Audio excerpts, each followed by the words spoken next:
Introduction. If you could increase your brain power, then theoretically you could accomplish almost anything. While having a healthy and strong body is highly important as well, most of us would probably agree that our activities are more reliant on our cognitive abilities rather than our physical ones. Many people have computer-based jobs, for instance, and this means that we need to use our brains to handle data, to manipulate software, or to come up with business strategies. Much of our success comes down to our ability to interact with others, which of course is very much dependent on our intelligence and our brain power. Whether you're giving a presentation and choosing the best words to communicate your message, or whether you're in an interview or date setting and trying to quickly find the wittiest or funniest response to a question. Problems at home tend to involve finances, social situations, or legal issues. There are very few problems we can solve with our fists. In our spare time, we tend to pursue more intellectual activities too. Perhaps we play video games, reacting to enemies and solving puzzles. Or maybe we sit and read. And even when an activity seems physical on the surface, it is in fact very often just as much cognitive. Take sports, for example, which require you to be aware of the positions of your teammates and opponents, and to use your body efficiently and accurately through space. Or how about doing physical labor, such as making repairs, which almost always involves some measure of engineering. So, if you were smarter then, or if you just had greater command over your mental faculties, you would be able to concentrate longer on tasks and get more work done, thereby progressing further in your chosen career and earning more money, thereby giving yourself more free time at the end of each day and giving you fewer things to stress about. Come up with unique ideas and novel solutions, thereby potentially making yourself rich or changing the world in a positive way, thereby solving problems that you face in your daily life. Improve your physical and sporting ability. Impress anyone in a conversation. Become better at any given task, from plumbing to computer games. Become more self-sufficient and self-reliant. And even beyond the practical and tangible benefits of boosting your brain power, you'd be able to benefit from simply having a greater appreciation for the world around you, a better understanding of how things work, an enhanced capacity for learning, and more incentive to do so. Perhaps you could improve your understanding and appreciation of the very nature of life and the universe. Become limitless. It's quite doable to imagine what would be possible if you had greater brain power. And so perhaps the best place for us to look to is fiction. What if we consider a fictional example of someone who is suddenly bestowed with incredible mental capacity? And the best recent example of this probably comes from the film Limitless. In that film, the protagonist Eddie Mora is given a smart drug, a supplement called NZT. This tablet is an experimental drug that has the ability to help anyone to use 100% of their brains. Of course, this is a load of nonsense. We already use 100% of our brains, but will allow the writers the poetic license. When Eddie takes the NZT, he's instantly transformed. He goes from being a slob and a struggling writer to cleaning up his flat and his appearance and completing his manuscript, which of course goes on to become a bestseller. He then works out the stock market and begins day trading, becoming rich from his home. He talks several women into going to bed with him before winning back his ex with impressive displays of intelligence, such as his new ability to speak several languages. He moves into a stunning luxury apartment and attracts the attention of an investment firm. Eventually, he uses the power and influence he accrues there to run for political office. All this because he was able to take control of his brain, because he was able to see patterns that others missed, because he knew exactly what he had to do, and because he gained a sharper intuition and better cognitive skills. Now, of course, this is fiction, and in reality, no such pill exists. Neither can we say with certainty that you would see such a huge impact on your life if you were to increase your brain power alone. But it's certainly a believable idea that your life might change that much. This training. And what is very exciting is that there really are ways that you can boost your intelligence, albeit to a slightly lesser degree. There really are ways you can bring about tangible, measurable improvements in your life by focusing on ways to increase your IQ and your focus. In this training, you're going to learn precisely how to do that. You're going to see how you can increase your intelligence and focus to a profound degree, how you can become sharper, how you can learn faster, and how you can even improve your social IQ. By the time you're finished, you'll know how to train your brain in just the same way that you would normally train your body, and the results will be incredible. The power of working fast. Before we move on, I want to address just one more topic: the power of working fast. If you have greater concentration and if you can think more quickly, then you can work faster. This is something I've been training for from a young age, and it's something that I genuinely believe helped me to perform very well throughout college and into my career as an adult. In college, the ability to work fast is what allowed me to effectively complete more work than all my peers, and that way to get better grades, without really trying. I'd routinely leave my work until the last minute, and then complete an essay of acceptable quality, thereby giving myself much more free time. In exams, I'd write twice as much as most people, and when coupled with the realization of what examiners were looking for, most will mark papers very much by referring to a checklist of things you need to complete. That meant that I could get better grades than perhaps I could have otherwise. When I left college, I became a copywriter and started taking jobs for other people. I quickly realized that there was a lot of work out there, but only if you were willing to work for $2 or less per 100 words. My solution? Work incredibly quickly. By writing 20,000 words a day, I was on a very good salary right away. I was able to move out of my parents' house and get a flat with a balcony by the sea. With training, I learned to write faster and faster. I eventually bought myself enough time to start doing other things in the second half of the day. Things like creating an app that went on to become a bestseller and eventually writing a novel. I created a YouTube channel that quickly gained tens of thousands of followers, all because I was able to upload highly produced videos quickly. This is clear evidence of how being able to harness the power of your brain can lead to better results in real life. This is all stuff that I trained myself to be able to do, and with the help of this training, you'll be able to do exactly the same. The neuroscience of intelligence and how it works. Let's start out by looking at the neuroscience of intelligence and precisely how you can go about increasing it from a theoretical standpoint. So welcome to your brain. Here, you have a massive interconnected web of neurons, which we collectively refer to as your connectome. Think of this like the world's largest mind map, except that it is made from billions of connections. Each of these neurons represents an experience, an action, a memory, or a qualia. So for instance, you have your visual cortex, V1, which contains all the neurons responsible for your sight. If you were to open up the back of your skull and stimulate those neurons individually using an electrode, this has actually been tested by the way, then you would see points of light appear in your vision, corresponding to the specific neuron. Likewise, if you were to stimulate neurons in the motor cortex, then this would cause your arm or leg to move, or it might make you feel a sensation on your ear. Other neurons have different jobs. For instance, there are those that have the role of storing memories. These light up when we recall things that happened to us in the past. Others might make us feel happy or sad. Others might represent aspects of our personality or our ideas. These are grouped into clusters in the brain or brain regions, which is why brain damage can end up knocking out very specific abilities or altering our personalities. And at any given time, multiple brain areas will be active, representing the way in which your brain is being used. So you might have activity in your visual cortex, because you are processing the things around you. But you might also have activity in your hippocampus, relating to memories associated with the things you're seeing. And you might have activity in your prefrontal cortex, as you make plans as to what you're about to do. Neurotransmitters. The neurons are connected via long tails and branches called axons and dendrites. They don't actually come into physical contact with one another, but rather they come very close to touching and leave just a very slight gap called the synapse.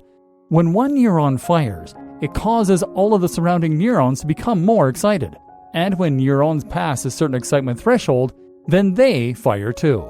So in other words, you might see a duck, and this might register as a representation of a duck in your mind's eye.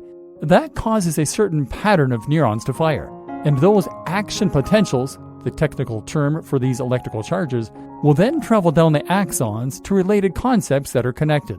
These include the likes of memories you might have about ducks, opinions about ducks, duck facts, Donald Duck, etc. But only when enough activity surrounds your Donald Duck cluster of neurons will those actually light up, and only then will you experience a memory or thought of the character. Neurons can become excited, but they really only have two states, on or off. What's less binary, though, is the signal that they send and receive. And this is where neurotransmitters come in. Neurotransmitters are chemicals that exist in the brain that effectively add color and nuance to the communications happening across our brain. These act like hormones, in that they are able to change our mood and change the way we feel about something. The difference is that they have a much shorter lifespan and that they act on the brain specifically. Among other things, neurotransmitters make neurons surrounding them more or less likely to fire, and will thereby put the brain in an overall more excited or more inhibited state.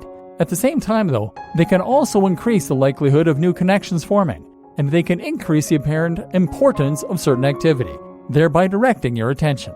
An example is dopamine.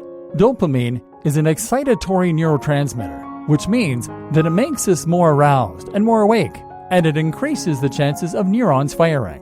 When dopamine is released in a part of the brain, which causes us to become more focused on whatever is happening right there, because it tells us that thing is important and worthy of our attention. At the same time, dopamine increases our likelihood of remembering that event, because it makes connections in the brain more likely to form. Finally, dopamine makes us more likely to remember things that happened, and more likely to stay motivated. Dopamine is often described as a reward neurotransmitter, but it would be more accurate to say that it is released in anticipation of reward. Other neurotransmitters include the likes of serotonin, the feel-good hormone, of cortisol, the stress hormone, and of oxytocin, the love hormone. All these change the way we subjectively experience the world, and their impact on the nature of the physical change that occurs within the brain. Brain plasticity. An area that has been extensively studied by psychologists and neuroscientists in recent years is a subject called brain plasticity, or neuroplasticity. This refers to the brain's innate ability to change shape in response to stimulation and activity. So previously, we believed that the brain was a set shape once we reached adulthood, and that it wouldn't change any further. What we now know, however, is that the brain continues to grow and adapt as we get older, and that it is constantly forming new connections and even birthing new neurons. In studies, it has been shown that repeatedly engaging in a specific activity will cause the corresponding brain area to change shape. For instance, if you learn to play the cello, then the areas in your motor cortex that are responsible for the sensation and dexterity in your fingertips will get larger and more complex. Likewise, if you play computer games repeatedly, then the brain areas that have responsibility for your ability to make out small details on the horizon will improve. Taxi drivers have physically heavier brains than any other professionals because they change shape in order to accommodate all the new routes and destinations that they commit to memory. There is a simple rhyme you can remember to understand the way that plasticity works, and that is, neurons that fire together, wire together. In other words, if you continuously repeat the same action over and over again, then eventually the corresponding neurons will wire, so that you have committed that sequence of movements to memory. If you eat a lemon every time you see a certain picture, then you will eventually associate the picture and the lemon, so that seeing the picture causes you to get a bitter taste in your mouth. The corresponding neurons fire at the same time so often that they now have a connection, and now activity in one neuron will increase the chances of the other firing. What's more is that repeating this connection will reinforce it over time. This occurs via a process called myelination, which basically means that the axons are being insulated to protect them against damage and to help the signal to travel more quickly and more efficiently from one neuron to the next. This is how we learn new subjects, and it's why someone who has serious memory loss can sometimes still perform tasks like playing complex piano concertos. They simply repeated the movement so many times that they became highly myelinated and protected. What to do with all this information? That's a lot of information to take in, and you might be wondering what it's all for. Well, rest assured that this information is important, and we have tackled it for a reason. That's because knowing the way your brain works is what is going to allow you to increase your IQ through training, diet, and more. Hopefully you've already seen some opportunities for us to maybe tweak and enhance your brain performance. For instance, increasing dopamine can boost our memory and our focus. Likewise, you might have guessed that increasing the rate of brain plasticity might also be a very positive thing. And those are exactly the topics we'll be tackling in the coming sections of this training. So keep reading and get ready to enhance your brain power. Nootropics. The first strategy you can use to increase your brain power is to use nootropics. Nootropics are smart drugs, which in turn describe both supplements and medications. Generally, anything that can enhance your mental performance in any given capacity can be considered a nootropic. That means that technically something like caffeine could be considered a nootropic because it makes us more focused, because it prevents us from needing to sleep, and because it helps us to memorize things. But more often, the term is used to describe slightly more exotic and unusual substances. These include modafinil, for instance. Modafinil is a drug that was developed as a treatment for narcolepsy, and the idea was that it would be able to help people who used it to stop falling asleep without warning. Since then, modafinil has proven highly effective at helping people who don't have narcolepsy. Not only can it almost eradicate tiredness completely, and not only can it enhance focus, but it also boosts memory and potentially reaction time. Word has it that 99% of CEOs in Silicon Valley are now using modafinil to get ahead. The term can also be used to describe the likes of L-theanine. L-theanine is a xanthine like caffeine that is a stimulant but has a much gentler effect than caffeine. Think of this as caffeine without the jitters. Many people consume L-theanine and caffeine together, and the result is greater wakefulness and concentration, but without anxiety, headaches, or shaking. Another highly popular nootropic is paracetam. This increases a neurotransmitter called acetylcholine, which is an excitatory neurotransmitter that seems to play an important role in focus, memory, and attention. People who use paracetam say they experience music and colors more vividly. They are wittier and quicker in conversation, and they remember details more accurately. Of course, there are also plenty of stimulants such as Ritalin and Adderall, which are highly popular these days with students and others who are studying. At the other end of the spectrum are the likes of 5-HTP. This stands for 5-hydroxytryptophan, which is converted by the body into tryptophan and then into serotonin. This improves the mood and improves stress, which many people find makes them more productive and better at working, while at the same time making them happier and more social. Most people who use nootropics don't pick just one of these supplements either, but rather use a selection of them in conjunction in order to get the precise results they're looking for. And many will work well in conjunction. For instance, if you use paracetam, then it is often recommended that you also take a form of choline, seeing as the brain uses choline in order to formulate acetylcholine. It's confusing, and there's an awful lot to learn if you want to jump in, but there is a large and active community out there to help if you decide you want to learn more. Do nootropics work? But should you learn more? Do nootropics work like the film Limitless? If you can take some supplements like these and become smarter, more focused, more productive and all that, well then the question is, why wouldn't you? Of course, as with all these things, the reality is not quite so simple as a pitch. The problem with all the nootropics I've just described, you see, is that they tend to favor specific neurotransmitters over others. And that's unfortunately a drastic oversimplification of how this works. For instance, when you use something like modafinil, you are increasing the neurotransmitter called orexin. This is linked with our wake-sleep cycle, and thus it helps you to stay awake longer and to stay productive longer. But unfortunately, our wake-sleep cycle is also closely linked with various other cycles and biological rhythms in our body. Specifically, it is linked with our appetite, our bowel movements, and more. So, when you change your orexin, you can actually lose your appetite and end up going to the toilet. Rather, a lot. Likewise, if you use 5-HTP to increase serotonin, you also end up affecting your appetite. And seeing as serotonin is converted eventually into melatonin, the sleep hormone, you can actually end up sleepy and groggy too, which is far from an effective way to improve your social skills. It just makes you less socially anxious. And when you increase dopamine with something like caffeine or L-tyrosine, caffeine increases dopamine indirectly by reducing adenosine. This can prevent you from sleeping and lead to burnout. It can also indicate to your body that something very important is happening, which in turn can trigger a release of other excitatory neurotransmitters, such as cortisol and such as adrenaline. Your heart can end up racing, you can feel anxious, and you can struggle to get to sleep. No neurotransmitter acts in a vacuum. That is to say that you can't pick a single neurotransmitter to alter without expecting this to have profound effect across the brain and on countless other neurotransmitters, brain areas, and hormones as well. And with that in mind, it becomes very difficult to recommend these kinds of supplements and medications. What's more is that there is no neurotransmitter that is right for every single situation. You might take something to increase your dopamine, for instance, under the impression that this will then increase your focus and your memory. And this is certainly true. It will do those things. But do you always want to increase your focus and your concentration? What you may not realize is that focus and creativity are somewhat inversely correlated. This is to say that if you increase your focus, you can actually end up decreasing your creativity. Remember that web of neurons in the brain?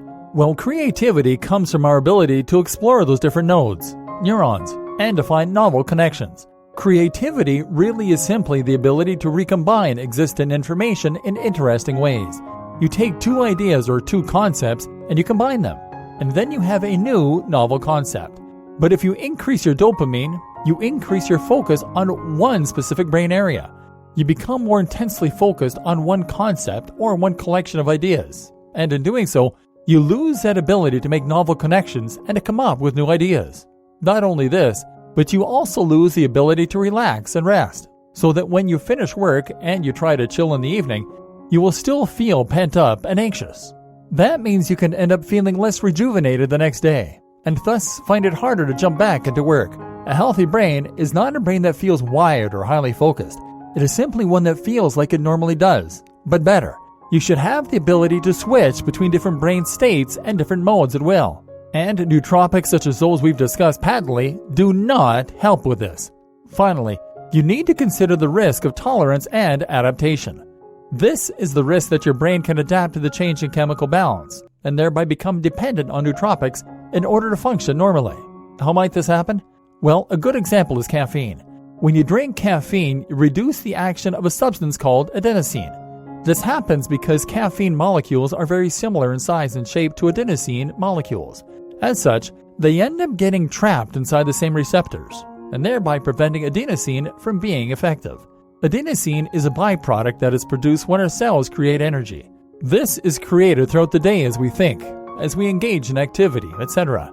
As an inhibitory neurotransmitter, it eventually starts to reduce activity in the brain, making us feel more and more relaxed and sleepy, until we start to lose concentration and focus. But if you keep drinking caffeine in large doses, then the brain responds by creating more adenosine receptors. It assumes that you have a chemical imbalance and responds in kind.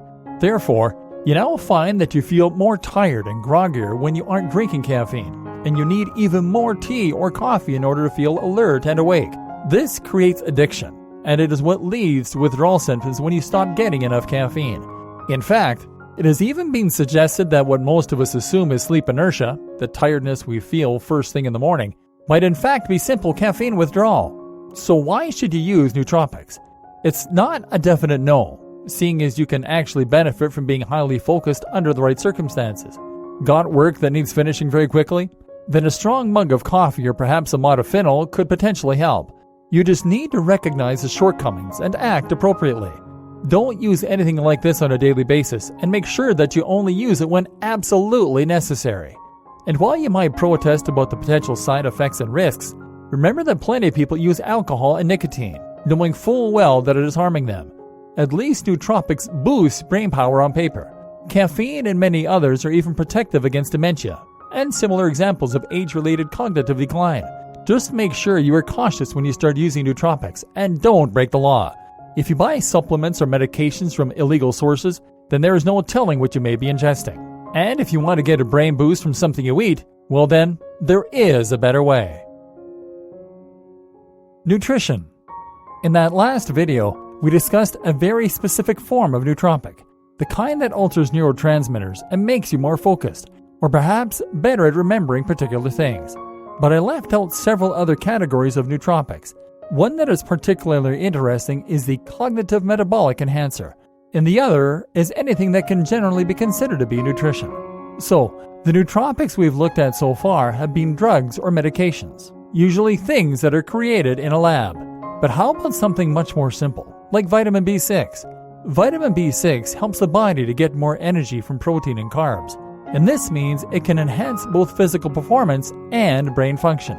What's more is that it is also used in the creation of several neurotransmitters, so it won't favor one over another, but it will instead help to enhance the production of brain chemicals across the board.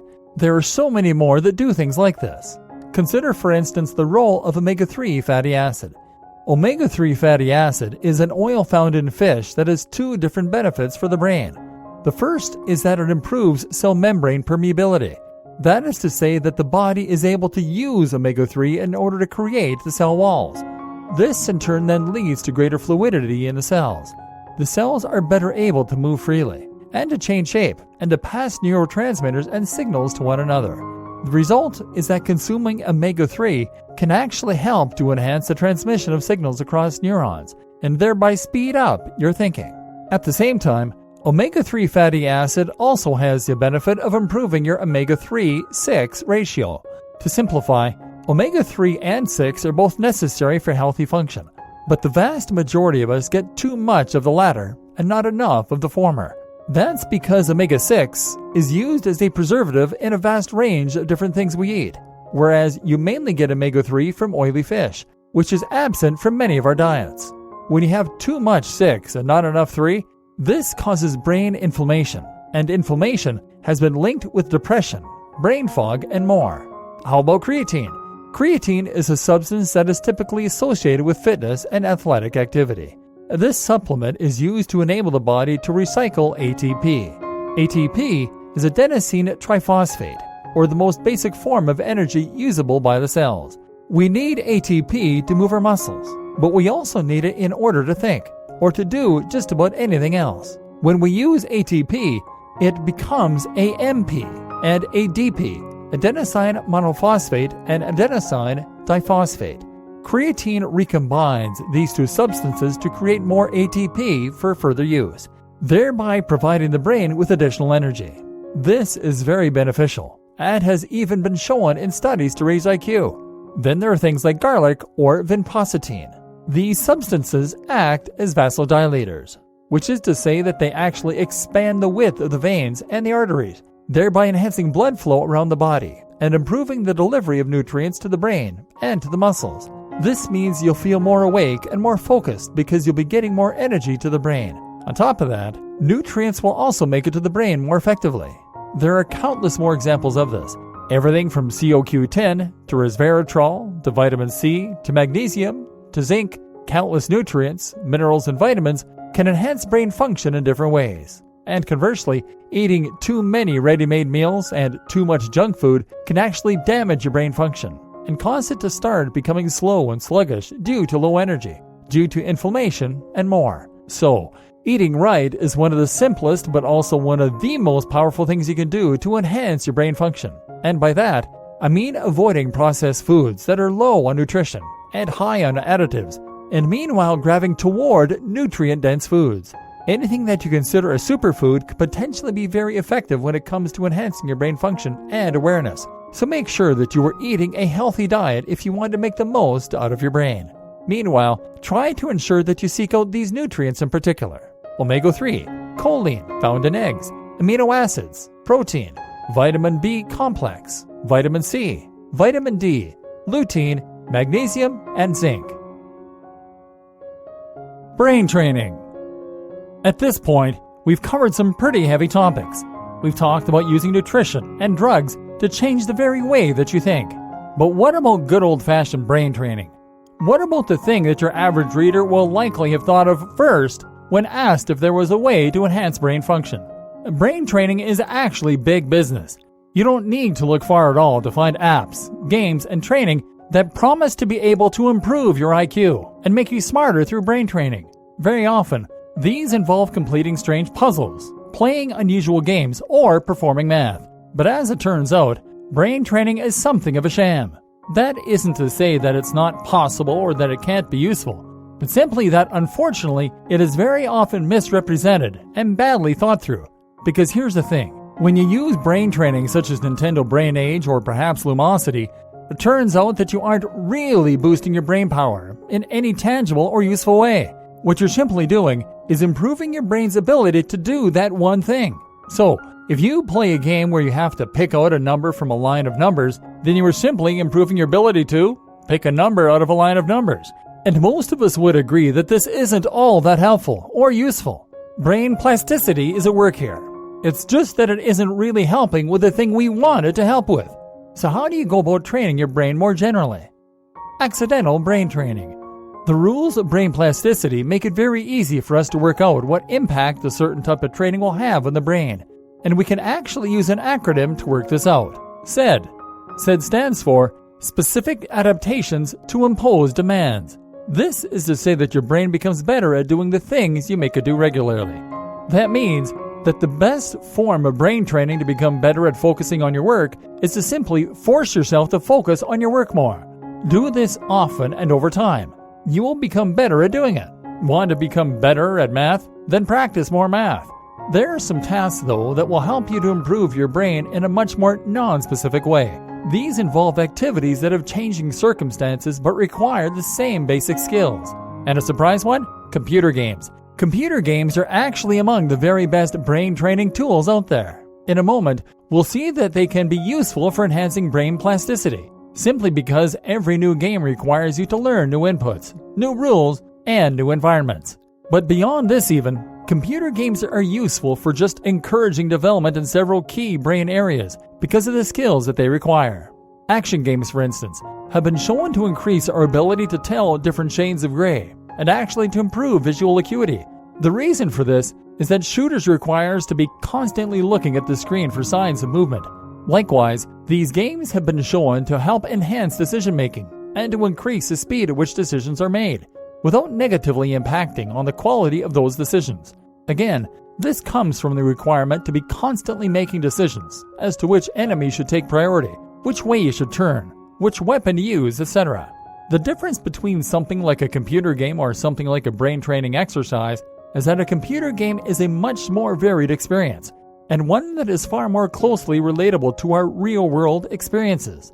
Computer games provide realistic context and settings for our actions, and they challenge us in a dynamically shifting manner. Similarly, taking on new challenges at work, reading complex text, and trying to learn new subjects, and putting yourself in social situations that take you out of your comfort zone. All these things will be more effective at increasing your brain power than doing any mundane exercises. Plasticity. So brain training is only so useful when it comes to boosting your brain power, and works best when you go about it in less than conventional manners. But what if you take the underlying physical ability of your brain that enables brain training to work at all, and then improve on that? What if you enhance brain plasticity? Ultimately, I believe that intelligence and even athletic performance boil down to two things: adaptability and opportunity. By adaptability, I am referring to the body's ability to change in response to certain stimulus. In the case of the brain, this means plasticity, the formation of new neural connections to correspond with new abilities and memories. By opportunity, I mean exposure or training. Take someone who is a fast learner and then give them an intensive training program, and you have a master musician, programmer, linguist, or mathematician. Likewise, if you take someone whose muscles respond well to training and give them the right weightlifting protocol, they will stand a chance of becoming a professional bodybuilder. If the natural adaptability is missing, or the training program is wrong though, the individual will never become world class. There's more to it, of course. I believe that true genius is more a matter of creativity than mastery, and I feel that the right motivation and initial interest in learning also needs to be present. But for the most part, plasticity has a whole lot to answer for. So perhaps in that case, the best way to upgrade our mental powers is to focus on that plasticity. By making our brains more adaptable, we then unlock the potential to learn faster and more efficiently, and thereby become smarter. We'll more quickly adapt to the mental demands of our surroundings, and thus become better at thriving under those conditions. And it's true that with great plasticity comes amazing potential. Just look at individuals like Ben Underwood, who can use a form of sonar for navigation. Ben lost his sight at the age of 3, and his brain adapted to the point where he was able to find his way around using clicks from his tongue. Imagine if you didn't have to lose your eyes to gain that kind of plasticity. Potentially, you could learn other incredible skills much faster. Perhaps you could become truly ambidextrous, develop savant-like math skills, gain useful synesthesia, or learn to climb like Jyoti Raju, the Monkey King, You can maybe redesign your brain to your liking, just as a bodybuilder redesigns their body.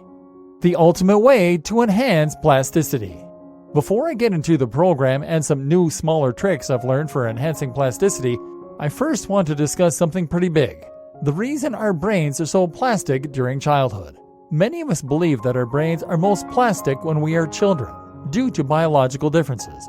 It's as though our brains switch off their plasticity once we reach a certain age, and as such, we begin to find learning more difficult. You can't teach an old dog new tricks and all that. My argument, though, is that it seems more likely this correlation works the other way around. We stop learning, and thus our brains become less plastic. Studies show us that learning any new subject makes our brain more plastic. If you learn a language, or study a new programming language, for instance, you'll begin to produce more BDFN, brain-derived neurotrophic factor. Now think about what it's like to be a child. You're constantly flooded with new information and forced to learn everything. I'm not just talking about learning English. I'm talking about learning how to balance and walk, learning what a human is, learning that objects make sounds, learning to make use of all your senses in a cohesive manner. And the same thing happens to someone who loses their vision. They're plunged into a different kind of reality where new rules apply, reawakening some of that dormant neuroplasticity. You'll never be as plastic as you were as a child, because you'll never be forced to deal with that much new information again. Although I do believe that it would be possible to come close with some kind of virtual reality program, virtual reality has the ability to subject us to entirely new realities, which could flood our senses with just as much novel stimuli as we experienced as infants. This is why I believe that virtual reality has a very important role for the future of brain training. Lawnmower Man was right. But in the meantime, what else can you do to promote plasticity? You will find that out in the following video. Plasticity, the program. Learning. The first part of a protocol designed to enhance brain function would have to involve continual learning. It is my belief that this is one of the best ways to prevent age-related cognitive decline, to promote a good mood, and generally to enhance brain health. The problem is that many of us learn less and less as we age. After we leave that highly plastic childhood, we enter a stage where we are constantly learning through school and through social interactions. Following that, we learn to drive. We may go through higher education, and will develop ourselves through our careers. But come a certain age, our learning begins to slow down. There's less for us to learn and less for us to discover. Many of us find ourselves falling into a rut, where our jobs involve repeating the same few actions, and our social interactions are limited to the same few friends and family. This is why you need to actively keep introducing new learning opportunities, and keep reaching for things outside of your understanding. This can be done through your career, or it can be done as a hobby. Don't just focus on getting better at one hobby. Focus on expanding your repertoire of skill and knowledge. You'll not only become a polymath through force of will, but the continual learning will ensure it remains easy for you to pick up other new skills as a need arises. To encourage this, assign yourself a period of time every week to learn something new. This could be programming or learning a language, or it could be learning to dance or even challenging yourself to become ambidextrous. Better yet, enroll into an online course. Apps and sites like Udemy make it easier than ever before. Movement. The most practical and effective way I can think of to do this is through your strength training. This is one of the big advantages of using functional type training and doing things like climbing, learning martial arts, developing new lifts. Our brain responds especially well to learning when it is physical, as that is what our brain plasticity was originally for. Challenge yourself with new movement patterns and keep yourself nimble and agile both mentally and physically. The other method is through gaming. Yes, playing computer games. Every single new computer game involves learning new rules and developing new muscle memory for quickly utilizing the controls. Computer games are the best we have for experiencing entirely new stimuli on a regular basis, until VR gets to the point it needs to. So, add that to your protocol. Make sure you are working out. Make sure that this incorporates new and different moves, and make sure that you include cardio and weightlifting. Use your body, or you'll not only lose the muscle, but all that neural tissue that controls it. Use your muscle in new ways, and your CNS will get into adaptation mode. And play computer games. That's some pretty easy homework. Supplements. What are the best supplements for encouraging brain plasticity? There are a few that are of particular interest to me right now, and which make up my current plasticity stack. This is another category of nootropics that can actually be beneficial to enhancing your brain function, and that doesn't just focus on making you feel wired all the time. These are lion's mane. It has long been one of the most popular for increasing nerve growth factor, which in turn has been linked to increased plasticity. Magnesium threonate. Magnesium has been shown to increase plasticity. Magnesium threonate in particular appears to more successfully reach the brain, making it the best choice. Turmeric. Turmeric has been shown to enhance plasticity. I read that you could try adding it to your coffee, but I tried that and it was awful. Caffeine. Yep, good old caffeine can also increase plasticity. It does this by enhancing dopamine, which is correlated with increased BDFN, brain-derived neurotrophic factor. In plain English, caffeine makes things seem more important and more interesting, which makes the brain more likely to absorb and retain new information. Lutein. Lutein was shown a while back to improve the function of mitochondria, leading to greater energy and potentially a boost in cognitive performance. Turns out it's also potentially able to increase plasticity, particularly in the womb and during our development, but also later in life. There are plenty more, and TDCS has also been shown to be effective at increasing plasticity, transcranial direct current stimulation. But as we're looking at a practical solution to enhance our plasticity, let's focus on just these few. You can afford to add this little stack to your routine, and it should result in enhanced adaptability. Discovery. Being in any novel environment, discovering something new, or even speaking to someone new can help to encourage more plasticity in the brain. Interestingly, this has also been shown to be a trigger for accessing flow states. In other words, when you're somewhere novel or encountering something new, your brain wakes up, which encourages a flood of dopamine, and thus BDFN. Traveling, talking to people with different points of view, and trying new things will help your brain to stay agile and youthful rather than becoming barnacled and set in its ways. An outward-looking brain is one that stays healthy, young, and plastic. So, follow this protocol and you will create a brain that is more plastic. From there, you can go on to learn much more complex subjects and even motor movements with relative ease. Conclusion. So there you have it. A protocol for enhancing the very plasticity of your brain. Now, if you also combine this with the right kind of brain training, which is to say, focused on things that you want to get better at, exercising, playing computer games, learning, then you can expect to see greater returns than you would have enjoyed previously. Working memory. Another type of brain training that is useful and that is backed by a lot of evidence is a brain training game Dual and Back. The Dual and Back test is an exercise that requires you to concentrate on a sequence of numbers or letters that are also changing color. Your job is to press a button when you notice a match or a repetition. So in the sequence 1, 2, 4, 7, 9, 10, 10, you would press the button because there were two 10s. Likewise, you would press the button during this sequence. It's a dual and back because you are looking for two things at once. 1, 2, 4, 7, 9, 10, 3, because the colors match. Here, n equals 1, so you are looking for matches that go back 1. But as the game progresses, the value of n increases. So if n equals 2, then you press the button when this happens.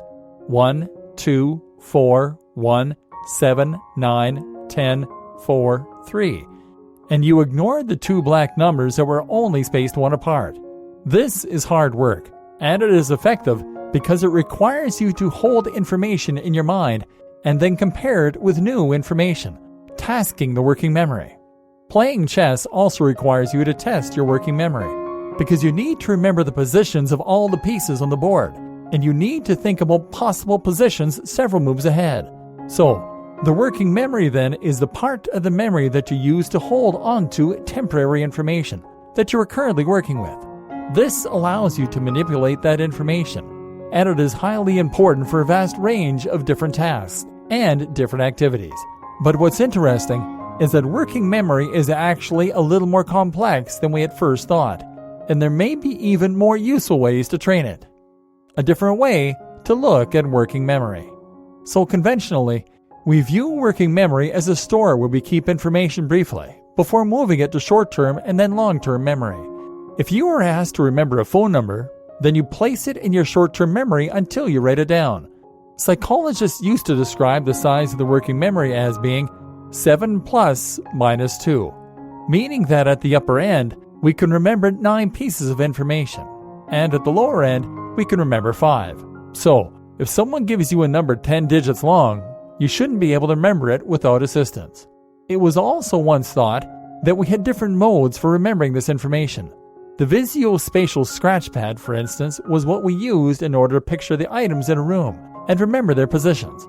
Meanwhile, the phonological loop is what we use to remember acoustic information by repeating it back to ourselves. More recent research, though, suggests that working memory might be a little more complex than that. That's because working memory appears to not have all that much in common with other types of memory at all. In fact, there doesn't seem to be a brain area associated with working memory, and instead, it seems that working memory works by internalizing our thoughts and visualizing them. In other words, when you are trying to hang on to 7 numbers, you're not actually remembering them at all, but instead, you're visualizing them with your mind's eye. Brain scans show that if you imagine something happening, you actually light up the same brain regions as though you were really doing that thing. So for example, if you imagine playing football, you activate the areas of the motor cortex as though you were really kicking a ball. When you repeat numbers to yourself, areas of your auditory cortex light up. This is what working memory really is. It's not memory at all, but rather attention. The ability to internalize thought and then focus on that thought. And this makes working memory an incredibly important thing to train, because it corresponds to your ability to visualize and to juggle and manipulate information. It allows you to plan ahead. It allows you to picture the positions of other players on the pitch during sports. It allows you to juggle all the relevant information when in conversation to give the best response. It even allows you to manipulate a map in your mind's eye for improving navigation. In short, working memory is one of the key skills to enhance for better performance across the board. And because it actually amounts to visualization, that makes visualization itself worth practicing. And because it also amounts to concentration, that too is something you need to practice focusing on. This is your ability to focus on your internal constructs, which in turn gives you the ability to manipulate and manage information in your mind. Meditation. Meditation is one of the best things you can do to encourage more brain plasticity, and it has been shown in studies to increase cortical thickness and gray matter. Moreover, it has also been shown to be one of the most effective tools for strengthening your working memory. The reason for this is that meditation essentially boils down to nothing more than applied concentration and focus. While many of us think that meditation has some kind of esoteric subtext, the reality is that it is actually very simple and very practical. Meditation is simply the conscious decision to empty your mind, or to focus on just one stimulus, such as a mantra or such as a visualization. In doing this, you actually quiet all your other brain areas, and they can begin to shut down. This has the benefit of slowing brain waves, meaning that there is overall less activity across the brain. And it means that you can overcome stress and trigger the rest and digest state. At the same time, though, it also means you become better at choosing what you want to focus on. Not only does this boost your mental focus and your ability to concentrate, but it also means that you gain greater working memory.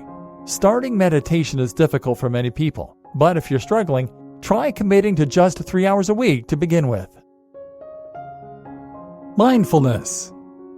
Interestingly, sometimes you can enhance your brain function simply by focusing on the right thing, or changing the way you think. And when coupled with what we have learned about plasticity and about short-term memory, you might be surprised to see how it can actually transform your brain and the way you think. Let's start with some examples of how simply reframing a situation can help you to accomplish greater cognition. The example that comes to mind is the aforementioned hypothetical limit of working memory, which is set at 5 plus minus 2. Regardless of the new interpretation of working memory, this limit still exists, likely as we struggle to hold that information in the mind's eye and focus without losing track of it. So how do you get around this? One novel solution is something called chunking. It sounds gross, but it's not like that. Basically, Chunking means that you combine multiple numbers into a single number, or a single semantic chunk. So for instance, 2 and 3 actually becomes 23. This way, you are actually remembering fewer numbers. Another interesting example of changing the way you approach a subject is to overcome the cognitive bias, known as functional fixedness. Functional fixedness describes an inability that many of us have to instantly see all the applications for any resource. We may see a tool as being an item used for a specific job, rather than something that can be used in a variety of ways. So for example, if you are given a hammer, you might think of that hammer as something to drive nails into the wall. Thus, you might not think to reach for it when trying to pry open a window. Because it is labeled as a hammer, it is harder to think of it outside of that context as a wrench. The result is that you become less resourceful. Again, the solution is to reframe the situation and change the way you ask your brain to operate. Instead of thinking of tools and resources as tools, try to ask yourself what raw materials you have available to you. So rather than a hammer, you have a hammer and a piece of wood, some metal, and a stick. Suddenly, the options increase. Taking it further, but changing the way you approach a problem or think about a situation can actually have a much more profound and fundamental impact on the way you think too. In particular, it has the ability to change the way that you perceive the world around you and the way that you control your mental state. Remember how we mentioned that when you visualize something, you light up areas in your brain as though you were actually doing that thing? So when you visualize yourself running, you actually light up areas in your brain corresponding to that movement and to the things you might see and hear on that run. Well, as it happens, this is realistic enough to effectively fool the brain. In other words, your brain thinks that you actually are running and that you actually are moving.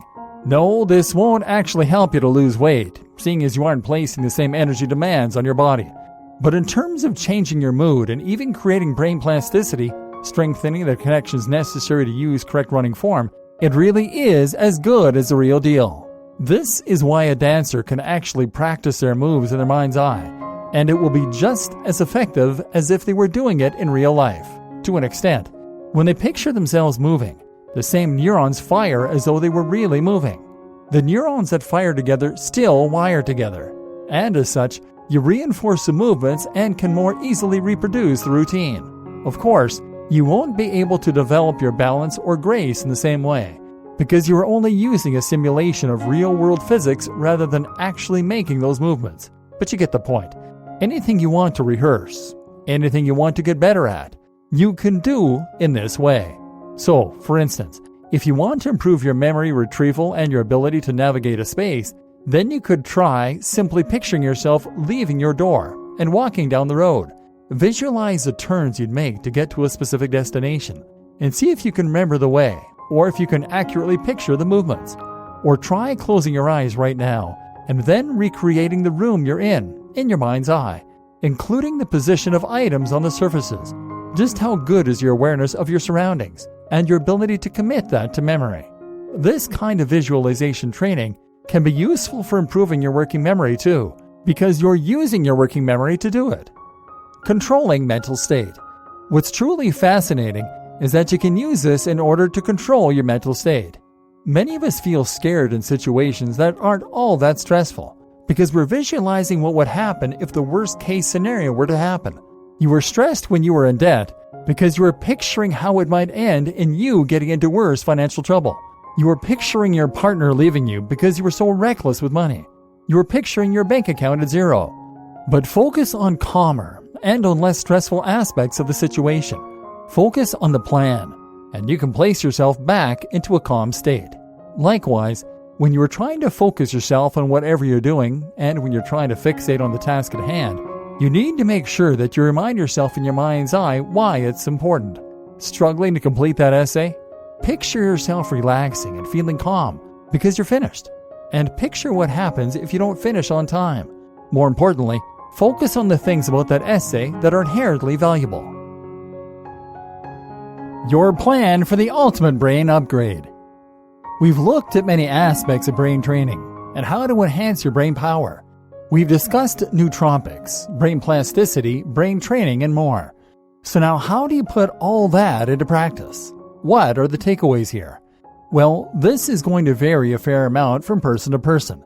We're all different. We all have different priorities when it comes to our mental performance, and we all have different tasks and jobs we need to perform well. But on the whole, here's what you should keep in mind and what you should be using to achieve your ends, whatever those may be. Traditional brain training really focuses on improving a specific set of skills. With the possible exception of dual and back training, which is useful for building working memory capacity, computer games, learning, exercise, and chess are all far more useful than brain training games. Nootropics that affect neurotransmitters can be useful for a focused burst of concentration, calmness, creativity, but they are not a viable long-term solution. Neurotransmitters do not work in a vacuum. Proper nutrition is important, however, especially where it can be used to enhance energy on a cellular level, and where it supports the production of multiple neurotransmitters. Good examples include lutein, omega-3 fatty acid, creatine, coenzyme Q10, B-complex, choline, magnesium, and zinc. Certain nootropics and nutrients are useful for enhancing brain plasticity, leading to accelerated learning. Turmeric, magnesium threonate, lion's mane, and lutein. Also good for brain plasticity, sleep, learning new things, potentially virtual reality, exploring new places. Working memory is a truly transformative skill and ability and can be trained through visualization. Meditation is a powerful tool for enhancing plasticity, working memory, and control over your mental state. My recommendation for most people reading this is to start by being more aware of the workings of their brain and to look after their nutrition as well as their sleep. Try to incorporate meditation into your routine, even just 7 minutes a day at the end of a workout, and be sure to keep pursuing new activities and learning new subjects. Consider adding the plasticity stack or an energy stack for supplementation, and be more aware of how your visualization is driving your mental state. Over time, your brain will grow, and you will become smarter and more powerful than ever before.